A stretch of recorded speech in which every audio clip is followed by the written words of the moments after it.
안녕하세요. 올해로 32살이 된 직장인 여자입니다. 서른이 되면서 나이 앞자리 숫자가 바뀐 만큼 저도 제 스스로 제 앞가림 할 줄 아는 어른이라고 생각했는데 지금에 와서는 아직도 한참 멀었구나 싶어요. 부모님 말 들어서 나쁠 거 하나 없다는데 제가 무슨 생각이었나? 그 말은 요즘 추세에는 맞지 않는 틀린 말이라고 생각했고 제가 저 스스로 현명한 결정을 내릴 수 있다고 생각했지요. 요즘은 또 예전하고는 다르게 인터넷으로 이것저것 손쉽고 빠르게 접할 수 있고 무언가 배우는 것도 편한 세상이잖아요. 그만큼 시대가 빠르게 바뀌고 유행도 바뀌는데 부모님 세대들보다 컴퓨터나 기계 좀 더 잘 다룬다고 해서 제가 아는 게 훨씬 많구나 착각을 했습니다. 여지껏 살아온 세월 동안 축적된 경험과 지식을 여지껏 저는 어른들 말을 조금이나마 잘 듣게 만들려고 누가 지어낸 그런 소리라고만 생각했습니다. 겸손을 몰랐던 저희 잘못이고 사실 이렇게 된 데에 있어서 제 잘못이 가장 크다는 생각이 드네요. 제가 지금 회사에 취직을 하기 전 인턴으로 잠깐 일을 했던 적이 있습니다. 남편은 그때 처음 알게 되었고요. 당시 남편은 회사 정직원으로 인턴들한테 회사 일 전반적인 것들을 알려주는 사람이었어요. 워낙에 부침성도 좋고 달변가라서 저 말고도 다른 인턴들한테 인기가 정말 많았습니다. 법인카드에 돈이 모자라면 사비를 털어서라도 인턴들 배부르게 먹으라 회식도 시켜주는 그런 사람이었고 특히나 그런 회식 자리에선 회사 일 외적으로도 인생에 대한 조언을 이것저것 해주던 인생 선배이기도 했지요. 그때 남편이 재테크의 중요성에 대해서 입에 침이 마를 새 없이 떠들어댔어요. 당시 저는 인턴 월급 100만 원 남짓한 돈으로 무슨 재테크냐 싶어서 별로 관심을 가지지 않았는데 막상 인턴 생활 끝날 때쯤 보니 저 말고 다른 인턴 동기들은 남편이 추천해준 종목으로 다들 크게 재미를 봤더라고요. 거의 한두 달치 월급만큼은 벌어나간 듯 보였습니다. 뒷북이긴 하지만 그때 잠깐 저 혼자 재테크에 대해서 관심을 갖게 되었습니다. 물론 저는 그 전까지도 재테크에 대해서는 지식이 전무하다시피 했었고 인턴 생활이 끝나면서 그걸 가르쳐줄 남편과도 거리가 생기게 되었다 보니 저 혼자 독학으로 공부를 해야만 했어요. 나름대로 관련 서적도 보고 유튜브에서 영상도 챙겨보면서 열심히 공부했는데 애석하게도 결과는 좋지가 않았습니다. 인턴하면서 벌은 돈을 땡전 한 푼도 쓰지 않고 모아놓은 상태였는데 그 돈의 절반을 날려버리게 되었지요. 이것도 다 사회생활하면서 배운 인생의 교훈이라 생각하기로 했고 확실한 정보가 없는 곳에는 남들 투자한다고 해서 무작정 따라서 투자하면 안 된다는 걸 배운 것 같아요. 그나마 인턴하면서 복사기 다루는 법 말고 배운 게 하나 정도는 남았다. 그런 값진 교훈으로 생각하기로 했습니다. 아무튼 그렇게 짧은 인턴 생활을 마치고 저는 끝내 학교를 졸업하게 되었습니다. 그 후 1년의 취직 준비 끝에 지금의 회사에 입사를 하게 되었어요. 인턴하던 시절에 모이기만 하면 재테크 이야기를 하던 동기들 때문에 당시 혼자 주식을 하지 않았던 저는 항상 혼자 겉돌았다 보니 그때 당시 동기들하고 연락하는 친구가 한 명도 없었거든요. 인간관계의 중요성을 알게 된 만큼 이번에는 직장 동료들과 좋은 관계를 유지하면서 지내게 되었습니다. 그렇게 회사 생활 4년 차에 접어들었을 무렵 우연찮은 계기로 밖에서 남편과 재회를 하게 되었습니다. 남편이 먼저 저를 기억해서 오랜만이라며 인사를 해왔고 그때 두 사람 다 업무 때문에 밖에 나와 있던 터라 급하게 연락처만 주고받고 헤어졌지요. 그런데 그걸 계기로 남편과 연락을 자주 주고받는 사이가 되었는데 정신 차려보니 언제부턴가 저희는 연인 사이가 되어 있었습니다. 남편이 이렇게 우연히 다시 만나게 된 게 아무래도 우린 하늘이 점지한 인연 아니겠냐는 식으로 자주 말을 했는데 처음에는 별 신경을 안 썼지만 계속 듣다 보니 진짜 그런가 싶더라고요. 그 운명이란 소리 때문에 그랬나 연애 2년 차에 남편이 갑작스레 해온 청혼을 덜컥 받아들이게 되었습니다. 워낙에 부침성이 좋은 사람이다 보니까 저희 집에 남편을 처음 인사시켰을 때 저희 부모님이 남편을 엄청나게 마음에 들어 하셨어요. 서글서글하니 말도 잘하고 직장도 연봉도 좋은 편이었고 뭐 하나 빠지는 데가 없었으니까요.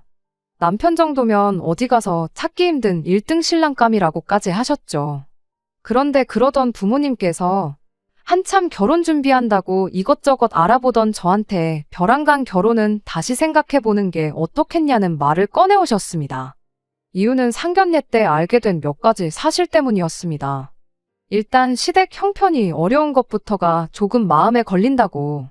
결혼하면 왠지 제가 고생할 것 같은 게 눈에 선하다시는 거예요. 그러면서 제 나이가 아직 그렇게 늦은 건 아니니 대신 좋은데 선자리를 알아봐 주시겠다며 남편과는 여기까지만 만나는 게 어떻겠냐는 말을 꺼내오셨습니다. 사실 저희 집이 엄청나게 부자는 아니지만 남들에 비해 여유가 있는 집인 건 사실이에요. 전문직으로 종사하시는 어머니와 중소기업이긴 해도 임원으로 일을 하고 계시는 아버지 덕분에 여지껏 부족함 없이 살아왔거든요. 그런데 남편 집은 시어머니가 노후 준비도 안 되어 있었고 무엇보다 남편 아래로 남자 여자 하나씩 동생이 둘이나 있는데 두 사람 다 경제 활동을 하지 않고 있었다는 문제도 있었어요. 직접 듣지는 못했으나 남편이 두 사람 생활비까지도 어느 정도는 도와주고 있을 거라는 사실은 안 봐도 뻔했습니다. 말씀드린 대로 상견례 자리에서 그 누구도 직접적으로 언급하지는 않았지만 대충 분위기 보아하니 남편 없으면 시댁이 안 돌아가는 정도였던 것 같아요. 물론 직접적인 이야기가 안 나왔다 보니 전부 저희 부모님의 정황만 가지고 했던 예상일 뿐이었어요. 그러니 제 입장에서는 그런 예상을 가지고 갑자기 결혼을 뒤집어 엎으라는 거냐고 부모님께 불만을 표현할 법도 했죠. 게다가 선자리 알아봐 주신다는 것도 솔직히 마음에 안 들었어요. 그때까지만 해도 저한테 맞선이라는 건 홍기 놓친 자식들을 부모님들끼리 합의하에 억지로 결혼시키는 거라고 생각을 했었거든요. 아버지 회사 인맥으로 소개시켜 주신다고 하니 저나 저희 아버지가 뭐 대단한 사람인 건 아니지만서도 괜히 사랑 없이 정략 결혼을 하는 건가 하는 느낌도 있었고요. 그래서 저는 부모님의 반대에 반대를 하기 시작했죠. 그러다 결국 제가 바득바득 우긴 덕분에 결혼을 끝내 허락받을 수 있었습니다. 자식이기는 부모 없다고 결국엔 제 결정을 존중해 주셨던 거지요. 물론 그냥은 아니고 조금이라도 낌새가 이상하면 뒤도 돌아보지 말고 손 털고 나가라는 이야기를 몇 번이나 들어야만 했어요. 그리고 결혼을 허락받는 과정에서도 저 혼자만 우기기만 한 건 아니었습니다. 남편도 나서서 절대로 자기 가족들 문제로 제 속을 썩이는 일 없을 거라고 몇 번이나 다짐을 해가면서 저희 부모님을 설득했었죠. 그리고 그때 자기가 동생들을 도와주고 있다는 사실 또한 털어놓았어요. 하지만 걔들도 곧 취직을 할 나이다. 형제가 셋이나 되니 홀어머니 생활비도 오히려 세 사람 전부 직장을 갖게 되면 결혼하고 나서는 얼마 도와드리지 않아도 되는 거라고 하면서 저희 부모님을 설득했습니다. 저랑 남편이 이렇게 서로 절실한데 괜히 결혼을 반대했다가 무슨 일이라도 나면 나겠다 싶으셨는지 아니면 저희의 진심을 알아주신 건지 부모님께서는 결국 결혼을 허락해 주셨어요. 대신 저한테도 말했던 것처럼 남편한테도 다른 건 몰라도 가족 일로 우리 딸 마음고생 시키면 그땐 당장 이혼시키겠다고 한마디 하셨고요. 제가 다른 사람들보다 월급을 잘 모은 건 사실이었지만 직장 생활 5년 남짓 한 걸로 모아봐야 얼마나 모았겠나요. 재테크 노래를 부르던 남편 또한 돈을 굴리는 재주에 비해 집안 상황 때문에 목돈을 굴릴 만한 종잣돈이 하나도 없었나 봐요. 막상 모아놓은 걸 까보니 얼마 되지가 않더라고요. 하지만 없는 형편에 결혼한 것 치고 저희는 부족함 없는 신혼생활을 보낼 수 있었습니다. 당연한 이야기겠지만 친정부모님의 도움이 엄청 컸지요. 경제적으로 힘든 남편을 대신해 저희 부모님께서 저희 결혼할 때 신혼집과 혼수를 전부 해주셨거든요. 제가 다른 사람들보다 돈을 훨씬 잘 모아놓을 수 있었던 것도 사실 그런 저희 부모님의 경제적인 서포트 때문에 가능한 일이었어요. 직장 다니면서 월급을 벌고는 있었지만 따로 부모님께 받아 쓰던 용돈도 있었거든요. 그 덕에 월급은 고스란히 저축을 할 수 있는 상황이었어요. 신혼집과 혼수를 친정에서 다 해주신 만큼 결혼식에 관련된 비용은 전부 남편이 했습니다. 시댁이 3시간 거리에 있는 지방에 있어서 서울까지 부를 사람이 많이 없다는 이유로 결혼식 자체는 조촐하게 했어요. 저희 부모님의 직업적인 특성상 안 그래도 하객 수가 거의 300명에 육박할 것 같았는데 시댁 쪽에서는 남편 직장 동료들을 합쳐도 50명이 될까 말까 했거든요. 괜히 그것 때문에 남편이 주눅들게 하고 싶지도 않았고 저희 부모님께서도 그 부분에 대해서는 동감을 하셨기에 결혼식은 그냥 서울 근교에 있는 분위기 좋은 곳에서 정말 가까운 사람들만 초대해 조촐하지만 알찬 결혼식을 올렸습니다. 아무튼 그렇게 저희는 신혼생활을 시작했어요. 처음에는 제가 모아놓은 돈을 가지고 차를 한 대 뽑을까 했었죠. 저희 집에서 집도 혼수도 다 해주셨는데 차까지 해달라고 하긴 뭐했고, 남편이 모아놓은 돈으로는 결혼식 비용을 내고 나니 솔직히 남는 게 거의 없기도 했거든요.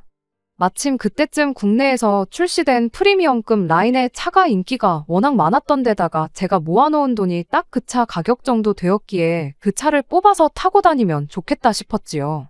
어차피 결혼했으니 나중 생각해도 차 한 대쯤은 당연히 있어도 되는 거 아닌가 하는 생각이었거든요. 그런데 남편이 우리 형편에 지금 차를 뽑자는 소리가 나오냐며 그 돈은 그냥 쓰지 말고 아껴두자는 말을 꺼내왔습니다. 집도 혼수도 다 장인 장모님이 해주셨지만 이걸 나는 그냥 받았다고 생각하지 않는다고. 언젠가 내가 경제적으로 더 성공해서 집 해주신 거며 그동안 우리한테 베풀어 주신 거 꼭 2배로 갚아드리고 싶다면서 그러기 위해선 지금부터 최대한 아끼고 모아 종잣돈을 만들어 돈을 굴리는 게 맞다는 이야기를 꺼내왔습니다. 그때 당시만 해도 집이며 가정가구며 필요한 거 다 해결되었다고 남은 돈 전부 다 써버릴 생각부터 했던 제가 다 부끄러웠어요. 그리고 남편이 참 속이 깊고 생각이 많구나, 좋은 사람을 내가 잘 골랐구나, 그런 생각까지 했습니다. 알뜰한 경제관념에 염치도 있고 생각하는 것도 어른스럽다고요. 당장 차가 있으면야 편하기야 하겠지만 보험료에 기름값에 그런 거 생각해보면 말 그대로 안 쓴다면 충분히 안 쓸 수 있는 돈이기도 하잖아요. 서울이 대중교통이 안 되어 있는 것도 아니고 이따금씩 어디 멀리 가고 싶으면 차 같은 건 렌트해서 하루 정도 필요할 때만 써도 되는 거 아니겠냐고. 요즘 그런 거 잘 되어 있는데 무조건 내 걸 가지고 있는 것보다 활용할 수 있는 거 활용해가면서 달마다 나가는 고정비용을 최대한 절감하는 게 부자가 되는 첫걸음이라고 설명하는 남편의 삶의 지혜가 참 대단해 보였습니다. 처음 결혼하고 몇 달간은 다른 신혼부부들 마냥 알콩달콩 재밌게 지냈어요. 그러던 중 처음 남편과 부부싸움을 하게 만든 일이 하나 있었습니다. 제가 회사 일로 외근 나갈 때마다 다니는 은행이 있는데 어쩌다 보니 거기 직원분과 친해져서 권유를 받아 카드 하나를 발급하고 내친 김에 계좌도 하나 만들었던 게 있거든요. 당연히 카드 대금은 그 계좌에서 빠져나가게 만들어뒀지요. 하지만 그게 제 주거래 은행이 아니다 보니 크게 신경을 안 쓰고 있었는데 어느 날 카드값이 나가야 할 시점에 계좌에 잔액이 하나도 없었던 겁니다. 평소에는 쓰지 않는 카드인데 어쩌다 쇼핑 가서 할인 혜택 때문에 사용을 했던 적이 있었거든요. 물건만 사고 카드가 빠져나갈 걸 전혀 생각하지 않았던 저희 어처구니 없는 실수였지요.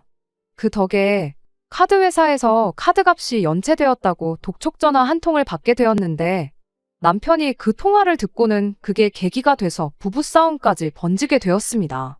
연체료가 나오긴 했지만 제 기억상 몇백 원밖에 안 되는 돈이었고 어차피 돈 관리는 남편과 제가 따로 했다 보니까 제 돈에서 나가는 거라 별 문제 없을 거라 생각했는데 남편은 돈 몇백 원 우습게 보면 안 된다고 저한테 성질을 부렸어요. 그런 게 하나하나 쌓여서 목돈이 되는 거라고, 나가서 땅을 판다고 그 돈이 나오겠냐. 아무리 푼돈이라도 지나가는 사람 붙잡고 그 돈 달라고 하면 줄 사람이 몇이나 되겠냐. 아주 목에 핏대까지 세워가며 열변을 토하기 시작했습니다. 물론 제 실수가 확실했다 보니 제가 잘한 것도 없는데 당당할 필요까진 없었지만 남편이 너무 필요 이상으로 열을 내는 건 아닌가 싶었어요. 저러다 혈압이 올라서 쓰러지면 병원비가 더 나올 텐데 싶고 그렇게 화내는 건 처음 보는 모습이었는데 당연히 감정이 서운하기도 했습니다. 이게 그렇게까지 화낼 일은 아니지 않냐며 최대한 남편 기분을 달래주려고 애를 썼어요. 결국엔 남편도 화가 누그러지긴 하더라고요. 그러더니 남편이 화를 푸는 대신 자기가 생각이 하나 있는데 들어보지 않겠냐며 말을 꺼내왔습니다.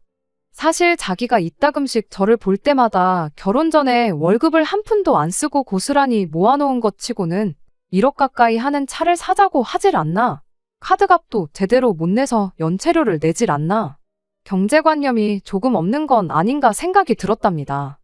그러다 나중에 제가 저희 부모님한테 그간 용돈을 타서 쓰고 있었다는 걸 알게 되곤 왜 그런지 그제서야 알게 되었다면서 이렇게 된 마당에 자기가 돈 관리를 하고 저한테 용돈을 줄 테니 그렇게 해보는 게 어떻겠냐고 하더라고요.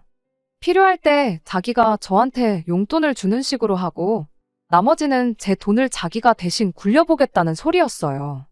거기서 제가 그렇게 하라고 하면 안 되었는데 제가 실수했던 것도 맞고 남편이 워낙에 재테크에도 빠삭한 사람이라는 걸 알고 있기도 했고 무엇보다 그때에는 제가 남편 말대로 부모님 덕분에 편하게 고생 안 하고 커서 경제관념이 보통 사람만도 못했던 건가 하는 생각까지 들었다 보니 그렇게 하는 게 좋겠다고 했어요. 그리고 겸사겸사 저희 집에서 남편의 집안 형편을 가지고 결혼을 반대했던 것, 그리고 결혼 후에 남편이 저희 부모님이 저희한테 해주신 걸 신세졌다 생각하고 꼭 갚겠다고 했던 말이 생각이 났습니다. 이참에 내 월급 관리도 남편한테 맡겨서 아예 본격적으로 재테크를 시켜보면 좋겠다 싶었습니다. 그렇게 해서 남편이 돈을 목돈으로 불려가지고 오면 당장 저희 부모님께서도 능력 있는 사위를 몰라봤구나 생각을 고치진 않으시겠나 그런 생각이 들었거든요. 그래서 고민 끝에 남편한테 그렇게 하자고 했어요. 남편이 자신만만한 표정으로 자기가 부지런히 모으고 불려놓을 테니 돈 필요할 때 어디에 쓸 건지 알려주면 그거에 맞춰서 자기가 용돈을 주겠노라고 했습니다. 아예 제 지출 자체를 막아버린 건 아니다 보니 거기에 그렇게 큰 불만은 없었어요. 그렇게 제 인생 최대의 실수를 범하게 되었던 거죠. 남편한테 경제권을 넘겨버린 것 말이에요. 월급 받으면 어디 따로 크게 돈 빠져나갈 일 없이 모으는 대로 다 저희 돈이었고 두 사람 월급만 해도 합치면 한 달에 800만 원 가까이 되는 거금이었다 보니 남편이 알아서 목돈 만들어서 굴려만 주면 언젠간 꼭 저희 부모님께 인정받을 날이 오겠다 하는 기대를 가졌던 겁니다. 그렇게 남편에게 경제권을 맡기고 난 뒤 얼마 지나지 않아 남편이 왜 우리 집은 아직도 장인어른 명의로 되어 있느냐는 질문을 해왔습니다. 우리가 하루 이틀 살 집도 아니고 길게는 앞으로 몇 년을 더 살게 될 집이지 않냐고요. 그러면서 저희 아버지 앞으로 나갈 세금 걱정을 해주더라고요. 집값이 1,000원이라도 쌀 때 우리 명의로 돌려주는 편이 증여세니 상속세니 그런 게 확 줄어드는 걸 모르고 계신 건 아니냐면서요. 그러면서 한번 장인어른이랑 제대로 상의를 해보라고 하더군요. 저는 또 그 말에 넘어가서 그 길로 당장 아버지한테 연락해서 집은 언제쯤 우리 명의로 해주실 생각이시냐 물어봤습니다. 하지만 아버지께서는 뭐 하나 속 시원하게 대답을 해주시지 않으셨어요. 세금 문제는 당신이 내는 거고 당신 알아서 할 문제니 니들이 신경 쓸 필요 없다면서요. 왜냐고 제가 몇 번을 물어봤지만 아버지께서는 그저 신경 끄라 말하고 대답을 피하셨을 뿐이었습니다. 그렇게 저희 집은 아버지 명의로 계속 남아있게 되어서요. 결혼할 때 마냥 제가 바득바득 우겨가지고 저희들 명의로 돌려놓았다면 정말이지 이혼해버린 지금도 상상조차 하기 싫네요. 아무튼 이 사실을 남편한테 말하니 남편이 그래도 한번 다시 생각은 해보시는 게 좋을 텐데 하고는 아쉬워했어요.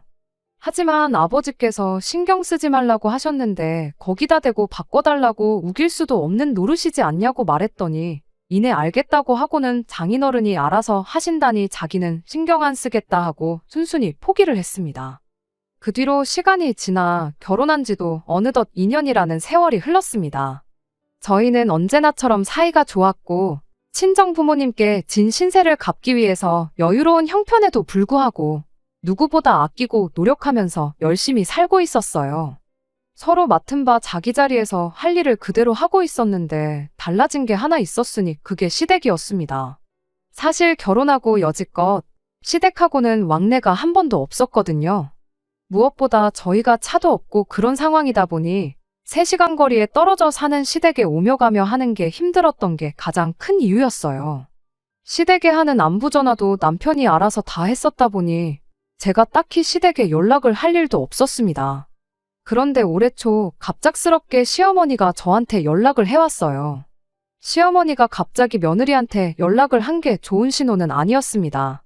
처음 전화한 날에 저한테 했던 말이 너는 며느리가 돼서 시어머니한테 어찌 전화 한 통 먼저 하는 법이 없냐는 잔소리였거든요. 솔직히 남편이 알아서 하고 있었다고 해도 전화하는 게 돈이 드는 것도 아니고 힘든 일도 아닌데 이따금씩이라도 제가 먼저 전화를 드렸어야 하는 게 맞죠. 말씀드렸다시피 시댁에 관한 일은 전부 남편이 알아서 했었어요. 결혼하고 나서 남편이 시댁에 매달 50만 원씩 용돈을 보내드리기로 했었는데 그거 말고도 사실 동생들 취직할 때까지 어느 정도 생활비를 더 줘야겠다고 액수를 100만 원으로 보내주고 있었거든요. 그리고 시어머니한테서 저에게 전화를 처음 걸어왔을 때까지도 남편의 동생들은 여전히 그렇다 할 직장을 구하지 못한 상태였습니다. 그렇다 보니 남편이 나름 눈치가 보였던 걸까? 제가 시댁에 전화하는 걸 자기 가족들한테 눈치를 주는 거라 생각했는지 시댁에 하는 연락은 자기가 알아서 할 테니 저보고는 딱히 할 필요 없다는 식이었었어요. 그간 남편이 못하게 해서 연락을 못 드렸다고 하기는 뭐해서 알겠다고 대답했습니다. 처음엔 이런 시어머니 때문에 당황스럽긴 했는데 그래도 곰곰이 생각해보니 남편이 저희 친정에 하는 만큼 내가 시댁에 뭐 하나 잘한 게 있나 하는 생각이 들고 나름 반성까지 했어요. 저도 남편이 하는 만큼은 해야 하는 거 아닌가 싶어서 조만간 한번 찾아뵙겠다 대답하고 전화를 끊었습니다.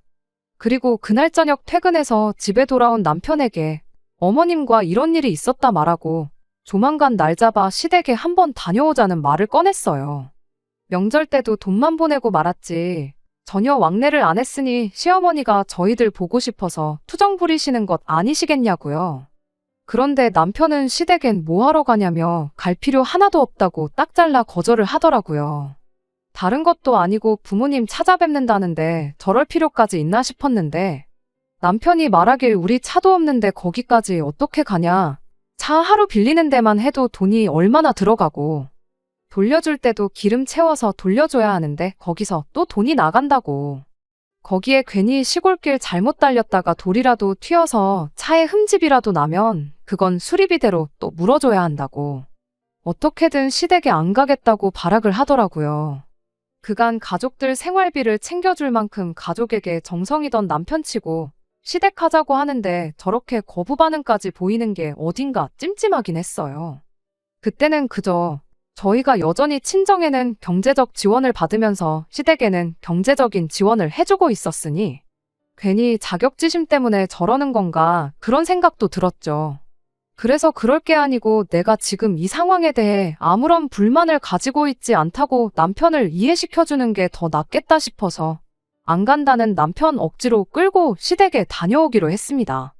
어차피 어머님한테 조만간 찾아뵙겠다고 말했다고 당신 안 가면 나 혼자라도 다녀오겠다 했더니 순순히 따라오더라고요. 그렇게 몇 주 지나지 않아 시댁을 다녀왔어요. 남편이 하도 렌트카 가지고 배보다 배꼽이 더 클 수도 있다고 난리치던 게 생각나서 저희 아버지 차를 빌려서 다녀왔습니다. 그런데 시댁에 도착하고 나니까 지난 2년간 뭐가 달라져도 엄청 달라졌다는 게 눈에 딱 보이더라고요. 시댁이 평범한 시골에 있는 주택이었는데 허름한 외관은 그대로였지만 실내가 아예 다른 집이 되어 있었어요. 마당이 보이는 샤시도 테두리가 삐까번쩍한 게 새 것으로 교체한 것처럼 보였고요. 집안에는 도배랑 장판은 물론이고 화장실 부엌 타일이며 수전의 변기까지 전부 새 것으로 바뀌어 있었습니다. 오히려 저희 집보다 더 신혼집에 가깝다고 해도 무방할 만큼 깔끔했지요. 누가 봐도 오래 써서 낡을 만큼 낡았고 가전제품 박물관에서나 볼 법한 오래된 가전들도 전부 싹 최신 기종으로 바뀌어 있던 데다가 방마다 벽걸이 에어컨이 하나씩 달려 있었어요. 물론 시댁이 계속 허름하게 살아야 한다는 법은 없지만 이건 뭐 한눈에 봐도 환골탈태라고 할 만큼 달라져 있다 보니 그때부터는 놀랍다기보다 뭔가 쎄한 느낌이 들기 시작했어요. 결혼하고 나서 남편이 시댁에 보내주던 돈이 100만 원이었어요. 많은 돈이긴 하지만 결혼 전에 드리던 액수랑 비교해보면 오히려 푼돈에 불과하다고 할 만큼 액수가 많이 줄어드는 상황이었습니다. 게다가 저희 결혼한 지 고작 2년 지났는데 인테리어에 가전가구까지 바꾸기엔 그간 달마다 100만 원씩 들인 걸로 바꿨다고 하기엔 불가능에 가까운 변화였으니 이게 무슨 일인가 하는 생각이 들기 시작했어요. 그런데 그러던 와중에 밖에서 부르릉 소리가 나더라고요.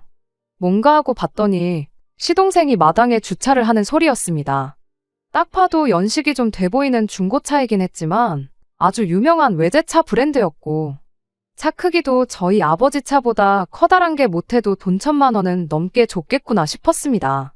남매끼리 어딜 다녀온 건지 조수석에서 신우도 같이 내렸는데 신우는 위아래로 쫙 빼입고는 명품 가방까지 떡하니 들고 내리더라고요. 시동생들이 남편 보고 얼굴 까먹겠다며 오랜만이라 엄청 반가워하는 분위기이긴 했는데 저는 그때부터 이 알게 모르게 느껴지는 기분 나쁜 예감 때문에 온 신경이 곤두서 있었습니다. 그 와중에 요즘 먹고 살기가 너무 빠듯하다며 3시간 거리를 운전해서 온 저희한테 고작 삼겹살 2팩 구워서 라면하고 같이 주시더라고요. 시어머니는 얼굴 한번 보고 살자던 분치고 저한테 말을 한마디도 안 꺼셨어요. 남편을 반겨주는 것도 동생들 뿐이었지 시어머니하고는 말 한마디 없었습니다. 잠깐 쉬는 시간에 남편이 운전해서 가는 데만 3시간 더 걸린다고 여기 있는 거 불편하지 않냐며 저를 자꾸만 재촉하길래 알겠다 말하고 바로 집으로 출발했어요.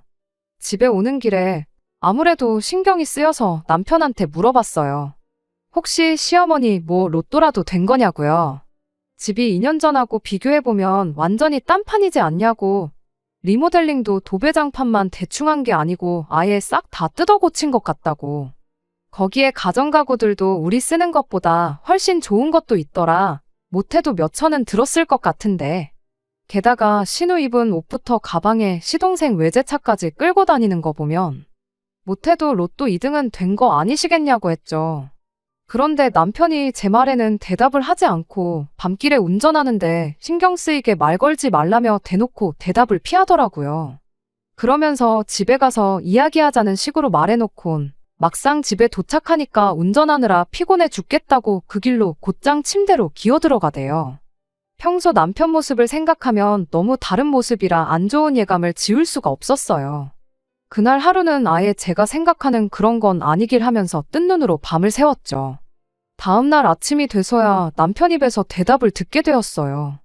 로또에 당첨된 게 아니고 조만간 신우가 결혼을 할 거라는 대답이었습니다.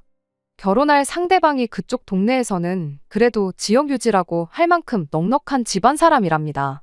그래서 결혼 이야기 오가는 동안에 일단 혼수랑 그런 거 미리 사놓고 시댁에 가져다 놓은 거고 결혼 선물로 그쪽 집에서 어머님한테는 집 리모델링을 시동생한테는 외제차를 해줬다는 말을 하더라고요. 신우야 아내 될 사람이니까 위아래로 쫙 빼주고 명품 가방까지 사준 거 아니겠냐고 하는데 믿는다면 충분히 믿을 법한 이야기이긴 했지만 솔직히 가전가구가 뭐 유행하는 간식들 마냥 품절 사태가 나는 것도 아닌데 미리 사놓는다는 게 말도 안 된다는 생각이었어요. 어차피 결혼하면 전부 다 걷어갈 가전가구라는 소린데 전날 저희가 갔을 때 시댁에서 쓰던 가전가구들을 따로 보관해두고 있지는 않았거든요. 그거 걷어가면 시댁은 아예 덩그러니 빈집이 될 텐데 뭐하러 그런 수지타산도 안 맞는 짓을 하겠나요? 게다가 아무리 결혼할 사람이라고 한들 장모님 되실 분 집 리모델링을 해주는 사람 예비처남 타고 다니라고 외제차 한 대 뽑아주는 사람 결혼하고 나서라면 모를까. 아무리 돈이 많아도 결혼 전부터 그런 거 해주는 사람이 세상에 어디 있겠나 싶더라고요. 왜 결혼식장 들어가기 전까진 모르는 거라고들 하지 않냐고요. 그랬더니 남편이 잠깐 잠잠히 있다가 입을 열기를. 내 동생 이상하게 볼까 봐서 말을 안 했는데 사실 결혼하는 게 둘이 사랑해서 하는 것도 있지만 신우가 지금 그 사람 마이를 가진 상황이라는 말을 꺼내더군요. 그런데 그때 남편이 저한테 허접한 거짓말을 하고 있다는 걸 딱 눈치챘어요. 아이가 생겨서 결혼을 무조건 하게 되었다면 설득력이 있는 소리긴 하지만 바로 하루 전날 일이었잖아요. 전날까지 신우랑 같이 있었는데 이미 집안 인테리어나 가전가구들 상태 보면 사용감도 있고 바꾼 지 좀 돼 보였는데 신우 배는 여전히 날씬했거든요. 임신 초기라는 변명은 통하지 않는 상황이었어요. 무엇보다 삼겹살에 라면 끓여 먹으면서 신우가 삼겹살 먹는데 소주가 빠지면 섭하제하면서 냉장고에서 술을 4병이나 꺼내왔거든요. 저는 애초에 술을 안 좋아하기도 하고 남편도 운전을 해야 했기 때문에 그 소주 4병을 신우랑 시동생 둘이서 다 마셨습니다. 그런데 애초에 애가 졌다는 여자가 술을 마시는 것부터가 말도 안 되는 소리잖아요. 당연히 남편이 허접한 변명을 하고 있다는 사실을 대번에 눈치챘고 나한테 필시 숨기는 게 있구나 확신을 갖게 되었습니다. 남편은 저한테 끝까지 신경 쓸 거 없다며 오히려 잘 됐다고 신우가 결혼하게 되면 그쪽 집에서 시댁까지 경제적으로 지원을 해주기로 했으니 이제 그만 궁금해하라고 하는데 그 꼴을 보니 도둑이 제 발 저려서 저러는 건가 싶었고 일단 저는 신우가 아이를 가졌다는 말을 믿는 척하면서 계속해서 남편을 떠보기로 했어요. 다른 게 아니라 그때부턴 남편이 관리해주겠다고 가져갔던 제 돈이 걱정이 되기 시작했거든요. 그래서 제가 먼저 남편에게 그래도 그쪽 집에서 너무 다 해가는 거 아니냐고 우리가 신우한테 뭐 하나라도 해줘야 하는 거 아니겠냐 슬쩍 말을 꺼냈습니다. 좌불안석 거짓말하고 있는 거 들킬까봐 불안한 표정으로 일관하던 남편이 순식간에 표정이 바뀌어서는 이게 웬 떡이냐 하고 덥석 미끼를 물더라고요. 안 그래도 저한테 그걸 물어볼까 말까 고민했었다면서 신우 결혼으로 평생 시댁은 신경 끄고 살아도 되게 되었는데 집 한 채는 못 해줘도 신혼집에 보태던지 신혼의 시댁에다가 예단을 하던지 하라고 해서 1억 정도만 지원해주면 어떻겠냐는 말을 꺼내는 거예요. 그 1억이 마치 제가 맡겨놓은 그 돈을 말하는 것 같아서 남편에게 그럼 내가 큰맘 먹고 내 돈 신우한테 지원해주는 걸로 하자고 말을 꺼냈습니다. 대신 그 돈은 생색이라도 나게 내가 직접 전달해주겠다고 그러니까 내 돈을 일단 다시 저한테 돌려달라고 했어요. 그 말이 끝나기가 무섭게 남편이 정색을 하면서 이제 결혼했으니 우리 돈인데 왜 당신이 생색을 내려고 하느냐고 따져묻더라고요. 기회는 이때다 싶어서 여지껏 내가 시댁에 소홀했던 것도 있고 하니 이참에 신우 도와주면서 어머님한테도 점수 좀 따려고 그런다고 당장 돈을 보내라고 말을 건넸죠. 그랬더니 남편이 제 돈은 지금 투자한다고 주식에 묶여있는 상태라 빼기 그렇다고 슬쩍 발을 빼길래 그럼 우리가 무슨 돈이 있어서 신우한테 1억 정도를 해준다고 했느냐고 물어봤습니다. 그랬더니 남편이 아닌 게 아니고 지금 상황이 이러니 장인 장모님한테 조금 빌려보면 어떻겠냐는 소리를 하더라고요. 아닌 게 아니라 원래 자기 계획대로라면 아버지한테서 집 명의를 이전받고 집을 담보로 대출을 받아 지금 투자하고 있는 곳에 투자를 했으면 벌써 2배에 가까운 수익을 올렸을 거라는 소리를 하더라고요. 그래서 당신 지금 우리 부모님 때문에 손해를 봤다고 말하고 싶은 거냐고 그럴 게 아니고 내 돈을 벌써 2배나 불려놓았으면 우리 수중에 2억은 넘게 있는 거 아니냐고. 일단 거기서 1억만 빼서 신우해주자고 그러면 나도 아버지한테 다시 말해서 집명에 확실하게 이전받고 집담보로 대출받아 투자도 가능하도록 이야기를 해보겠다고 했습니다. 당연히 진심으로 한 말은 아니었고 전부 남편을 떠보려고 했던 말이었어요. 남편한테는 더할 나위 없이 파격적인 조건이었을 텐데도 불구하고 그렇게는 안 된다고 끝까지 고집을 부리길래 그때 제가 남편한테 그럼 일단 당신 주식 계좌부터 보여달라고 했습니다. 자꾸만 안 된다고 하는 거 보니 일단 내 돈부터 두 눈으로 확인하고 싶다고요. 그랬더니 남편이 부부 사이에 신뢰가 이렇게 없어서야 쓰겠냐며 그냥 자기만 믿으라고 막무가내로 어깃장을 부리기 시작했어요. 주식계좌 보여준다고 그 돈이 없어지는 것도 아닌데 자꾸만 숨기는 게 더 신뢰가 안 가는 행동 아니냐고 저도 똑같이 고집을 부렸습니다. 결국엔 남편이 핸드폰을 열어서 자기 계좌를 보여줬는데 2배로 불렸다는 말이 무색하게 남편 통장에는 땡전 한 푼 없었어요. 이게 무슨 상황이냐고 당장 통장부터 까라고 했는데 통장 내역이 아주 가관이 아니었습니다. 이미 관리해주겠다고 제 돈을 받아간 시점부터 시댁으로 퍼다 나른 흔적들이 줄줄이 나오기 시작했으니까요. 가구점이며 인테리어 업체며 신우랑 시동생한테 각각 1,500씩 보낸 기록까지 고스란히 말이지요. 이미 제가 돈을 보내준 지 1년도 지나지 않아 전액을 전부 시댁에 퍼다 날랐고 그 이후에는 짬짬이 돈 생길 때마다 시댁에 보내준 기록밖에 없었지. 주식 같은 건 눈 씻고 찾아봐도 있을 리가 만무했던 거죠. 이건 어떻게 설명할 거냐 물었더니 뻔뻔하게도 신우랑 시동생한테 보낸 돈은 빌려준 돈이고 시댁 가정가구 바꿔준 것과 시댁 리모델링 해준 건 다 신우가 시집 갈 수 있는 여건을 마련해주느라 그런 거랍니다. 신우가 결혼한다는 건 거짓말인 줄 알았는데 결혼을 전제로 진짜 만나는 사람이 있긴 했나 보더라고요. 그런데 집 형편이 너무 어려워 보이면 모처럼 돈 많은 집 남자 물어왔는데 결혼 이야기 나오기 전에 파혼할 수도 있는 거 아니겠냐고.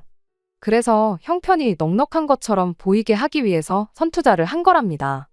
그쪽 집안이 시골 동네라고 해도 돈이 상상도 못할 만큼 엄청 많은 사람들이라고 일단 신우가 그 집에 시집만 가면 몇 배로 돌려받을 수 있으니까 그걸 투자라고 한 거라네요. 아무리 돈이 많다고 한들 세상에 시집 갔다고 2억을 시댁에, 그것도 자기 처형한테 그냥 주는 사람이 세상에 어디 있겠냐고 했더니 남편이 한다는 소리가 장인 장모님도 우리 결혼한다고 집이랑 혼수까지 다 해주시지 않으셨냐고. 가족이란 그런 거라고 말도 안 되는 소리를 하고 있는 겁니다. 괜히 기우는 결혼시켰다가 내 동생이 그 집에서 식모처럼 살게 되면 어떡할 거냐고, 내 동생 인생 책임질 수 있냐고 따져묻길래 너는 뭐 우리 집에 기우는 결혼해서 머슴살이 한 적이 있냐고 똑같이 따져 물어줬습니다. 어디서 머슴 자식이 대감집 아가씨 재산으로 지 가족들 퍼주고 그것도 모자라 대감어른 돈으로 동생 결혼 비용까지 뜯어가려고 개수작을 부리냐고. 잔말 말고 시댁에 바꿔준 거 죄다 팔아서라도 당장 내 돈 만들어 오라고 했어요. 남편은 저한테 말 다 했냐며 그깟 돈 얼마 더 있다고 사람 우습게 보지 말라며 개거품을 물기 시작했지요. 우리는 운명이 맺어준 인연이라던 그 사람이 돈 얼마 때문에 이렇게까지 변할 수 있다는 사실이 참 무서웠어요. 부모님 반대에도 불구하고 제가 우겨서 한 결혼이었기에 어떻게든 행복하게 잘 살고 싶은 마음 하나뿐이었는데, 이 사람은 처음부터 내 돈, 우리 집 재산을 노리고 결혼을 했던 거구나 하는 생각을 갖기 시작하니 더 이상 같이 살고 싶은 마음이 없어졌습니다. 자초지종을 들은 저희 부모님께서는 바로 인맥을 총동원해서 이쪽 방면에서 가장 승률이 높다는 변호사를 선임해 주셨어요. 그리고 곧바로 남편에게 퇴거 명령과 제 돈에 대한 내용 증명, 그리고 이혼 서류까지 같이 해서 보내줬습니다. 남편은 처음에는 배째라는 식으로 나왔지만 소송까지 가면 저한테 갚을 돈은 물론이고 위자료까지 내야 한다는 말에 금세 포기를 하고 곧장 이혼 서류에 사인을 해줬어요.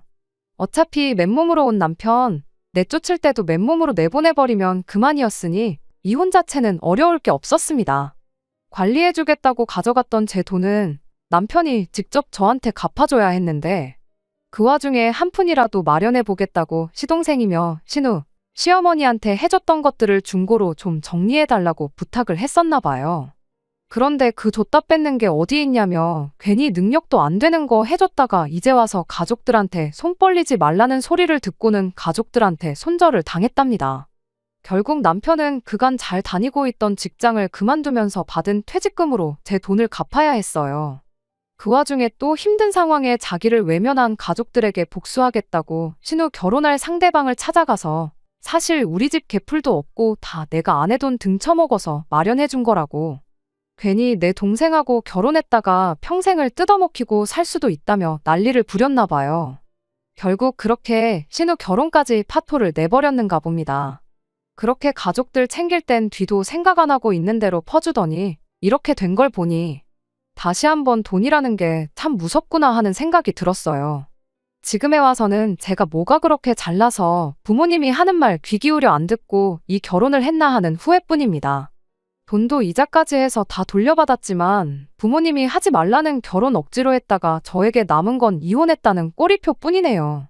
이 또한 부모님 말씀을 새겨듣지 않은 벌을 받고 있는 거라 생각하고 있습니다. 앞으로는 큰일을 결정함에 있어서 부모님이 하는 말은 무조건 듣기로 생각을 고쳐먹었어요. 그래도 남편이며 남편 가족들이 전부 다 같이 망해버린 거 하나, 그거 하나로 위안 삼고 저는 앞으로 제 앞길만 신경 쓰고 살 생각입니다.